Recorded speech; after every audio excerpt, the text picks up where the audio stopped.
കേരളത്തിലെ അടുത്ത മുഖ്യമന്ത്രി ആരായിരിക്കും? അടുത്ത വരാൻ പോകുന്ന അതായത് ചരിത്രത്തിൽ തന്നെ ഏറ്റവും വാശിയേറിയ ഒരു നിയമസഭാ തെരഞ്ഞെടുപ്പാണ് 2026 നടക്കാൻ പോകുന്നത്. കേരളത്തിലെ 3 പാർട്ടികളും ശക്തമായി ഒരു ത്രികോണ മത്സരം തന്നെയായിരിക്കും നടക്കാൻ പോകുന്നത്. ഈ ഇലക്ഷനുകളിൽ വിജയിച്ച് ആരായിരിക്കും അടുത്ത കേരള മുഖ്യമന്ത്രിയാവാൻ ഏറ്റവും കൂടുതൽ യോഗ്യതയുള്ളത്? അതിനായിട്ട് നമ്മൾക്ക് ഓരോ പാർട്ടിയിൽ നിന്നും തിരഞ്ഞെടുക്കാം. ആരൊക്കെയായിരിക്കും മുഖ്യമന്ത്രി സ്ഥാനാർത്ഥിയാവാൻ ഏറ്റവും കൂടുതൽ യോഗ്യതയുള്ളതെന്ന്. ആദ്യം തന്നെ നമുക്ക് ബിജെപിയിലോട്ട് പോകാം. ബിജെപിയിൽ നിന്ന് നമുക്ക് 2 പേരെ തിരഞ്ഞെടുക്കാം. ഒന്നാമത്തെയാൾ രാജീവ് ചന്ദ്രശേഖർ. രണ്ടാമത്തെ ആൾ പറയുന്നത് നമ്മുടെ പ്രിയപ്പെട്ട എംപി സുരേഷ് ഗോപി. ആർക്കൊക്കെയാണ് ഏറ്റവും കൂടുതൽ യോഗ്യതയുള്ളതെന്ന് നോക്കാം. ആദ്യം തന്നെ നമുക്ക് സുരേഷ് ഗോപിയിലോട്ട് നോക്കാം. സുരേഷ് ഗോപി തൃശ്ശൂരിന്റെ ചരിത്രത്തിൽ തന്നെ ഏറ്റവും കൂടുതൽ ഭൂരിപക്ഷം നേടി എംപി ആയ വ്യക്തി. അദ്ദേഹം വന്നതിന് ശേഷം നഗരത്തിൽ പല മാറ്റങ്ങളും വന്നിട്ടുണ്ടെന്നൊക്കെ പറയുന്നു. പക്ഷെ എന്തൊക്കെയാണെന്ന് നമുക്ക് അവിടുത്തെ ജനങ്ങൾ തന്നെ പറഞ്ഞറിയണം. പക്ഷെ അതിനു മുമ്പ് നമ്മൾ പറയേണ്ടത് തൃശ്ശൂരിൽ തന്നെ പ്രവർത്തിച്ചു. ഏകദേശം 3-4 ഇലക്ഷനുകൾ അദ്ദേഹം അവിടെ മത്സരിച്ച് പരാജയപ്പെട്ടു. പക്ഷെ അതിനുശേഷം അദ്ദേഹത്തിന്റെ ഒരു ഉയർത്തെഴുന്നേൽപ്പുണ്ട്. തൃശ്ശൂരിലെ ജനങ്ങൾ കൊടുത്തൊരു ആവേശം. എന്തുകൊണ്ടോ തൃശ്ശൂരിലെ ജനങ്ങൾ അദ്ദേഹത്തെ തെരഞ്ഞെടുത്തു. പ്രമുഖ 2 പാർട്ടികളെ അതായത് ഇടതുപക്ഷത്ത് നിന്നും കോൺഗ്രസിൽ നിന്നുമുള്ള പ്രമുഖ 2 സ്ഥാനാർത്ഥികളെയും പരാജയപ്പെടുത്തിക്കൊണ്ട് അദ്ദേഹം തൃശ്ശൂരിൽ സ്വന്തം എംപി ആയിട്ട് വന്നു. പിന്നീട് അദ്ദേഹം കേന്ദ്രത്തിന്റെ സഹമന്ത്രിയായിട്ട് മാറുകയും ചെയ്തു. ഇനി നമുക്ക് നേരെ രാജീവ് ചന്ദ്രശേഖർ. രാജീവ് ചന്ദ്രശേഖർ മുൻ മന്ത്രിയായിരുന്നു. കേരള മന്ത്രിയല്ല, മുൻ കേന്ദ്രമന്ത്രിയായിരുന്നു. പിന്നെ അദ്ദേഹം എംപി ആയിരുന്നു. അദ്ദേഹം നല്ലൊരു വ്യവസായികനുമാണ്, കോടീശ്വരനുമാണ്. കഴിഞ്ഞ തവണ ലോക്സഭാ ഇലക്ഷനുകളിൽ തിരുവനന്തപുരത്ത് നിന്നും മത്സരിച്ചു. കുറച്ച് വോട്ടുകൾക്ക് പരാജയപ്പെട്ടു. പക്ഷേ അതൊന്നും അദ്ദേഹത്തിനെ ബാധിക്കുന്ന വിഷയമല്ല. അദ്ദേഹം വീണ്ടും ബിജെപിയുടെ സംസ്ഥാന അധ്യക്ഷനായിട്ട് തിരിച്ചു വന്നു. പക്ഷേ അതിനുശേഷം തിരുവനന്തപുരത്ത് തന്നെ ഇന്ന് അദ്ദേഹം പുതിയ പ്രവർത്തനങ്ങൾ, അതായത് നമ്മുടെ വിഴിഞ്ഞം തുറമുഖത്തിന്റെ ഉദ്ഘാടനം നമ്മൾ കണ്ടതാണ്. ആരും വരാതെ രാവിലെ 5 മണിക്ക് തന്നെ വേദിയിൽ കയറി കൈയും കെട്ടിയിരുന്ന വ്യക്തിയാണ് അദ്ദേഹം. അദ്ദേഹത്തെ അടുത്ത മുഖ്യമന്ത്രിയായി നിങ്ങൾ തിരഞ്ഞെടുക്കുകയാണെങ്കിൽ രാവിലെ 6 മണിക്ക് തന്നെ അദ്ദേഹം ക്ലിഫ് ഹൗസിൽ നിന്നും പുറപ്പെട്ട് സെക്രട്ടേറിയറ്റിലെത്തി അദ്ദേഹത്തിന്റെ ജോലികൾ ചെയ്തു തീർക്കുമായിരിക്കും എന്ന് നമ്മൾക്ക് ആശിക്കാം. ഓക്കെ. ഇനി നമുക്ക് അടുത്തത് സിപിഎമ്മിൽ നിന്ന്, അതായത് ഇടതുപക്ഷത്ത് നിന്ന് മുഖ്യമന്ത്രി സ്ഥാനാർത്ഥിയാവാൻ ഏറ്റവും കൂടുതൽ യോഗ്യതയുള്ള ആൾ ആരാണ് എന്ന് നോക്കാം.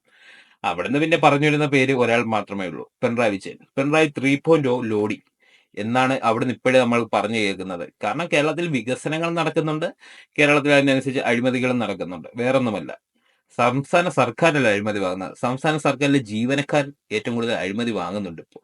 ആ അഴിമതി ഒന്ന് ചേർത്ത് നിൽക്കാൻ തയ്യാറാണെങ്കിൽ കേരളത്തിൽ പിണറായി 3.0 വൻ വിജയമായിരിക്കും. കാരണം ഇപ്പോൾ എവിടെ ചെന്നാലും നമ്മൾ കൊച്ചിയിൽ നിന്നും പിടിച്ചത് നമ്മൾ കണ്ടതാണ്. അഴിമതി കേസിൽ സ്വപ്ന മേഡത്തിനെ പിടിച്ചപ്പോൾ മേഡം പറഞ്ഞു, ഞാനാണ് ഏറ്റവും കുറവ് കൈക്കൂലി വാങ്ങുന്നത് കൊച്ചി നഗരസഭയിൽ. എനിക്ക് വെറും 3 ലക്ഷം മാത്രമേ മാസം കൈക്കൂലിയായിട്ട് കിട്ടുന്നുള്ളൂ, ബാക്കിയുള്ളവർ വാങ്ങുന്നത് അതിൽ കൂടുതലാണ്. അപ്പോൾ തന്നെ മനസ്സിലാക്കാം നമുക്ക് കേരളത്തിന്റെ ഉദ്യോഗസ്ഥ തലത്തിലുള്ള അഴിമതി. ആ അഴിമതിയൊക്കെ ഒന്ന് ഇല്ലാതാക്കിയാൽ കേരളം നമ്പർ 1 തന്നെ ആയിരിക്കും, നിങ്ങൾ പറയുന്ന കണക്ക്. എന്തായാലും അടുത്ത സർക്കാരിനുണ്ടാക്കാൻ പിണറായി വിജയന് സാധിക്കുമോ എന്ന് നമുക്ക് കണ്ടറിയാം. ഇനി നേരെ കോൺഗ്രസിലേക്ക് പോവാം. അവിടെ സംഭവിക്കുന്നത് എന്താണ്? നല്ല കോമഡിയാണ് അവിടെ സംഭവിച്ചുകൊണ്ടിരിക്കുന്നത്. കത്തോലിക്ക സഭയ്ക്ക് വേണ്ടി കെ സുധാകരനെ പുറത്താക്കിയ ഒരു പാർട്ടിയാണ് കോൺഗ്രസ്. അതായത് KPCC അധ്യക്ഷ സ്ഥാനം ഇനി കത്തോലിക്ക സഭയ്ക്ക് വേണം. ഇങ്ങനെ നോക്കുകയാണെങ്കിൽ സുധാകരന്റെ പക്ഷം ഇടഞ്ഞു നിൽക്കുകയാണ്, അതായത് കണ്ണൂർ പക്ഷം. പിന്നെ നമുക്ക് അവിടുന്ന് മുഖ്യമന്ത്രി സ്ഥാനാർത്ഥി ഏറ്റവും കൂടുതൽ യോഗ്യതയുള്ള ഒരാൾ VD സതീശനാണ്. കറഞ്ഞ പ്രതിപക്ഷ നേതാവാണ്.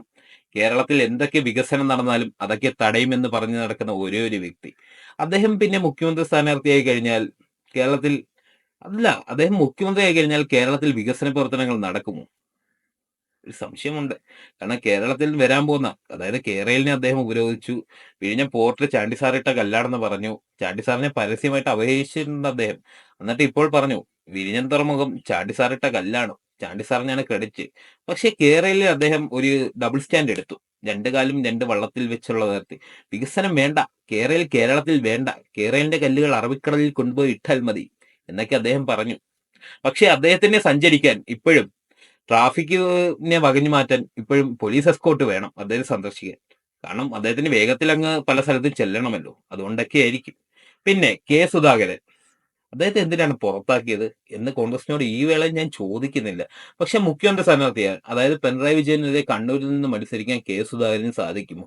അങ്ങനെ വിജയിച്ചു വന്നാൽ കേരളത്തിന്റെ മുഖ്യമന്ത്രിയാവാൻ അദ്ദേഹത്തിന് പറ്റുമോ? നിങ്ങളുടെയൊക്കെ അഭിപ്രായം എന്താണ്?